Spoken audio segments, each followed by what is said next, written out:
নিয়ম অনুযায়ী সরকারের সংশ্লিষ্ট মন্ত্রণালয়ের দপ্তরে অর্থ না দিয়ে বাংলাদেশের অভ্যন্তরে চলতে থাকা ভারতীয় সব টিভি চ্যানেলের সম্প্রচার বন্ধের নির্দেশনা চেয়ে হাইকোর্টে রিট আবেদন দায়ের করা হয়েছে।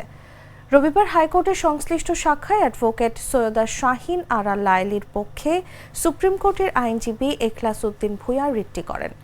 রিটে তথ্য মন্ত্রণালয়ের সচিব, স্বরাষ্ট্র মন্ত্রণালয়ের সচিব, বাংলাদেশ টেলিকমিউনিকেশন রেগুলেটরি কমিশন সহ চেয়ারম্যান, পুলিশের মহাপরিদর্শক সংশ্লিষ্টদের রিটে বিবাদী করা হয়েছে।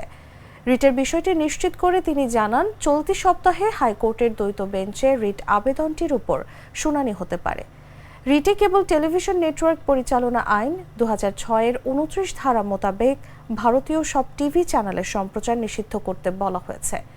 একই সঙ্গে বাংলাদেশে ভারতীয় টিভি চ্যানেলের সম্প্রচার বন্ধে কেন নির্দেশনা দেওয়া হবে না তা জানতে চেয়ে রুল জারির আর্জি জানানো হয়েছে।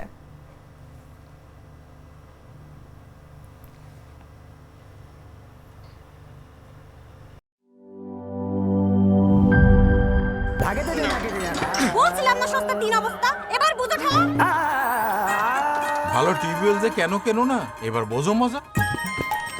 আগেই কইছিলাম দেশের আরএফএল টিউবওয়েল নাও। এবার আর ভুল নাই, আরএফএল ছাড়া উপায় নাই। অল্প চাপে বেশি পানির জন্য আরএফএল।